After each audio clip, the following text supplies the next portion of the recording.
Bonjour, c'est Laure de Chantal. Bonjour, c'est Xavier Mauduit. Bonjour à tous les deux. Alors, Laure, je commence par vous. Vous êtes normalienne, agrégée de lettres classiques. Xavier, on vous connaît un peu plus parce qu'on vous voit sur Arte. Exactement, dans 28 minutes, tous les soirs. Et vous aussi, vous êtes normalien? Non, je suis pas normalien. Non. Ça, je l'ai pas fait, mais je suis agrégé et docteur. Vous êtes là parce que vous publiez un petit livre que j'ai beaucoup aimé, qui est très drôle, qui s'appelle Crapoussin et Niguedouille, la belle histoire des mots endormis. C'est chez Stock. Alors, il faut que vous expliquiez, alternativement, d'où part l'idée d'aller chercher, Laure, ces mots endormis. D'où c'est venu cette envie de faire un bouquin sur les mots qu'on a oubliés? C'est parce qu'avec Xavier, on s'écrit souvent des petits mots et on cherche toujours des manières de se mettre un peu en boîte et puis de se faire rire. On est tombé sur le crapoussin. Alors, expliquez-moi déjà. Et là, on s'est dit, Déjà. celui-là, il faut pas qu'on le rate. Qu'est-ce que c'est Crapoussin? Vous savez, dans le crapoussin, il y a un peu de crapaud. On le ressent. Oui, peut-être. On entend le crapaud. En fait, un crapoussin, c'est un homme un peu trapu, un peu gros. Et puis, dans la littérature, c'est un mot qui apparaît un peu comme ça, sans qu'on sache vraiment pourquoi, pour désigner les animaux. Il évolue sur l'homme. Et puis, cet homme un peu trapu devient un tantinet libidineux. Ah mince. Le crapoussin est un coquin. Le crapoussin, il y a du poussin aussi dans le crapoussin. C'est mignon. Oui, parce que vous l'avez fait tout de suite macho, car en fait, il y avait du poussin. Il a Il y a évolué, aussi c'est du vrai, vers les poussin, enfants. Et effectivement, on peut dire à ses enfants, allez les crapoussins, vous rangez votre chambre. Si je dis ça, je suis dans les clous. Tout à fait. Et alors, Niguedouille? Alors, niguedouille, c'est un peu différent parce que c'est un mot qui rentre et qui sort du dictionnaire. Et ça, on trouvait ça intéressant de voir que c'était possible qu'il y ait un changement et une évolution. Et niguedouille, c'est un peu une star française, on va dire. Bah oui, parce que c'est la personne dont on va rire, qui est un peu un grand, tout mou, un gentil. Il y a du nigo? Ouais, il y et a de du l'andouille. nigo, il y a Et de de l'andouille. l'andouille. Bon.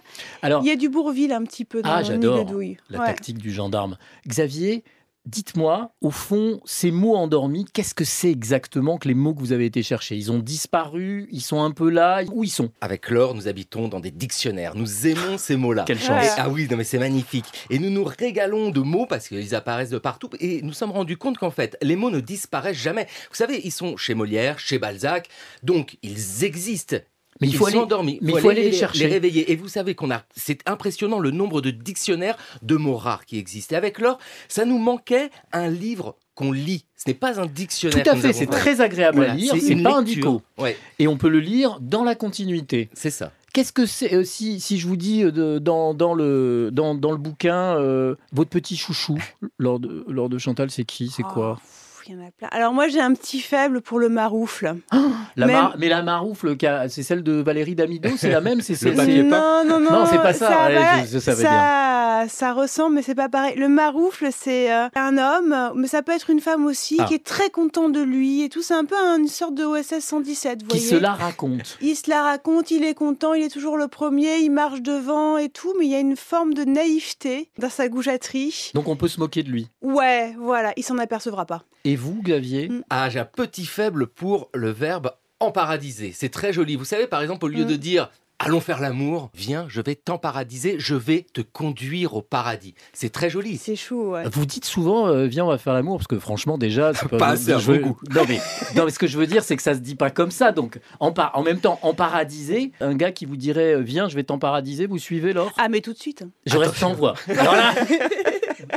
Alors, moi, j'ai un soupçon, c'est que vous avez beaucoup écouté Emmanuel Macron pendant la campagne électorale et vous vous êtes dit, ce gars-là qui nous remet Perlimpinpin au goût du jour, il y a un coup marketing à jouer, parce qu'il y a Perlimpinpin. Alors, il y a Perlimpinpin, mais on était assez attirés par les carabistouilles aussi. Ah oui, Carabistouille, tout à fait. Monsieur Qui est Mélenchon. quand même de l'autre bord, complètement. C'est Mélenchon. Voilà, ouais. Et qui, en sous-main, a grandi jusqu'à faire la une du Monde à un moment.